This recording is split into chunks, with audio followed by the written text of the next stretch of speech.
अस्सलाम वालेकुम दोस्तों।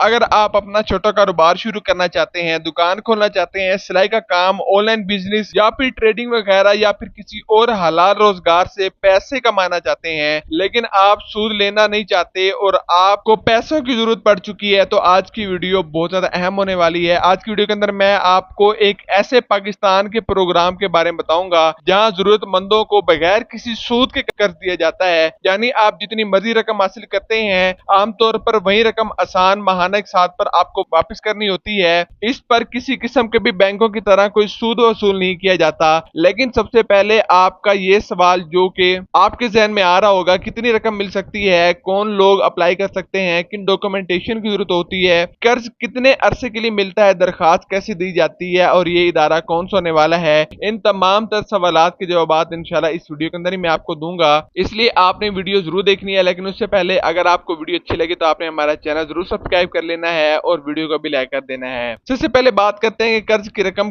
कितनी होगी। तो इस प्रोग्राम के तहत कर्ज की रकम आपकी जरूरत, कारोबार की नौयत, इदारे की जांच पड़ताल के मुताबिक दी जाती है। आमतौर पर 50,000 से लेकर आपको 5 लाख रुपए तक की रकम मिलती है, लेकिन अगर आपकी जरूरत ज्यादा है तो आपको कर्ज की रकम ज्यादा भी मिल सकती है। लेकिन इसका हतमी फैसला आपकी दरखास्त की माली हालत, उसके साथ साथ आपके कारोबारी मंसूबे और इदारे की पॉलिसी के मुताबिक होता है। ये कर्ज किन मकासद के लिए दिया जाता है, तो आपको बताऊं कि नई दुकान खोलना चाहते हैं, अगर आप पहले से मौजूद कारोबार को बढ़ाना चाहते हैं, सिलाई कढ़ाई या फिर बुटीक का काम शुरू करना चाहते हैं, ब्यूटी पार्लर खोलना चाहते हैं, इलेक्ट्रीशियन, प्लम्बर या फिर मैकेनिक का काम करना चाहते हैं, दूध मवेशी या फिर पोल्ट्री फार्म का कारोबार शुरू करना चाहते हैं, ऑनलाइन कारोबार या फिर फ्रीलांसिंग वगैरह करना चाहते हैं, तो आप इस प्रोग्राम के तहत अहल हैं। अब एलिजिबिलिटी की बात करते हैं, कौन कौन अप्लाई कर सकता है। तो आमतौर पर अप्लाई करने के लिए दरखास्त गुजार का पाकिस्तानी शहरी होना लाजमी है। उसके साथ साथ असल शनाख्ती कार्ड मौजूद होना चाहिए। उम्र तकरीबन कम अज कम भी 18 साल होनी चाहिए या फिर उससे ज्यादा हो। ज्यादा की कोई लिमिट नहीं, आपकी उम्र जितनी भी होगी आपको बासानी कर्ज मिल जाएगा। उसके साथ साथ जो दरखास्त गुजार है उसके पास आमदनी का कुछ जायज मनसूबा मौजूद हो, मतलब आपने कर्ज अदा करना, जारी बात है कि आपके पास कोई मनसूबा भी हो जिसके तहत आप ये पैसे वगैरह वापस करेंगे, ये कर्ज वापस करने की सलाहियत रखता हो। और उसके साथ साथ आपकी वेरिफिकेशन के लिए कुछ मालूमात भी ली जाएगी, जैसे कि आपको यूटिलिटी बिल वगैरह हो सकता है कि आपसे पूछे, और आप इस टाइम कहाँ पे रह रहे हैं तो वो भी आपसे वो चेक वगैरह करेंगे। अब बताऊंगा किन लोगों को तरजीह तौर पर जो है वो कर्ज मिलने वाला है। तो ये सुनकर आप वाकई बहुत ज्यादा हैरान होने वाले हैं और आप खुश भी होंगे, जारी बात है, क्योंकि ज्यादातर जो हमारी वीडियो देख रहे हैं वो इस टाइम मिडिल क्लास या फिर लोअर मिडिल क्लास से भी हैं। तो आमतौर पर ऐसे अफराद को तरजीह दी जाती है जिनकी कम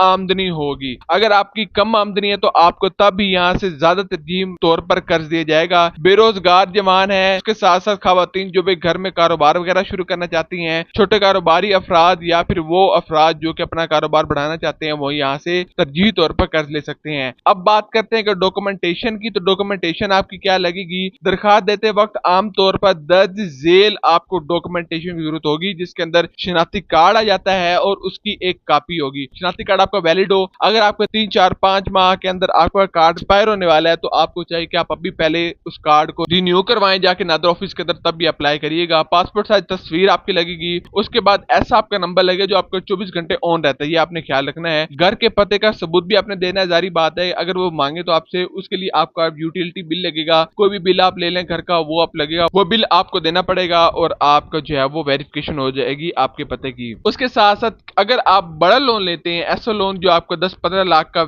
अप्रूव हो जाता है, उसके लिए आपको गारंटर देना पड़ेगा। छोटे लोन के लिए आपको कोई गारंटर वगैरह नहीं देना पड़ता। बात सूरतों में बिजली या गैस का बिल मैंने आपको बताया कि आपसे तलब की जाएगा, वो भी आपने ख्याल रखना है। और याद रखेंगे मुख्तलिफ शहरों या प्रोग्राम्स में डॉक्यूमेंटेशन की जो लिस्ट है वो मुख्तलिफ हो सकती है, लेकिन जो मेन डॉक्यूमेंटेशन है वो यही है। अब मैं आपको बताऊं कि ये कर्ज आपको कितने अरसे के लिए मिलेगा। तो आमतौर पर ये कर्ज आपको 12 माह से लेकर 36 माह की किस्तों में मिलता है, मतलब आपकी जो किस्त होने वाली है वो 1 साल से लेकर 3 साल की होने वाली है। अगर रकम कम हो तो किस्त भी कम बनती है, जबकि अगर ज्यादा रकम होगी तो आपकी जारी बात है कि किस्त भी जो है वो ज्यादा बनेगी, लेकिन उसकी जो मुदत होगी वो आपको बढ़ा दी जाएगी। जारी बात है कि वो भी थोड़ा सा मार्जिन आपको मिल जाता है। अहम बात आपको ये भी बताऊं कि इस कर्ज पर आम बैंकों की तरह सूद वसूल नहीं किया जाता, इसका भी आपने देख लेना है कि आपके लिए बहुत बड़ा एक पॉइंट है। अब आपको बताऊं कि आपकी दरखास्त, अक्सर आप कहते हैं कि हम अप्लाई करते हैं किसी भी इदारे के अंदर तो आपकी दरखास्त जब रिजेक्ट हो जाती है, तो उसकी क्या वजह है और क्या किया जाए कि आपकी दरखास्त रिजेक्ट ना हो। सिर्फ फॉर्म जमा करवाने से आपका जो कर्ज है मंजूर नहीं होगा। इदारा पहले आपकी दरखास्त का जायजा लेता है, फिर उसके बाद जरूरत पड़ने पर आपके घर या कारोबार की वेरिफिकेशन भी करता है। ये भी देखा जाता है कि आप वाकई जरूरतमंद हैं या फिर नहीं है, और कर्ज आप वापस करने की सलाहियत भी रखते हैं या फिर नहीं रखते। अगर तमाम तर मालूमात दुरुस्त होंगी तो आपकी कर्ज की मंजूरी इंशाल्लाह कुछ ही दिनों के अंदर हो जाएगी। अप्लाई कैसे करना है, तो अब आते हैं कि आप दरखास्त कैसे जमा करवा सकते हैं। दरखास्त जमा करवाने के लिए आपको करीबी दफ्तर में जाना है। करीबी दफ्तर कौन से में जाना है वो भी मैं आपको आगे जाके बताता हूँ। वहां सिर्फ आपको दरखास्त फॉर्म मिलेगा। दरखास्त फॉर्म के अंदर आपने अपनी जाती मालूमात, कारोबार की तफसीलात और उसके साथ साथ कर्ज की रकम के बारे में आपने बताना है। दीगर जरूरी मालूमात वगैरह भी आपने वहां पे दर्ज करनी होंगी।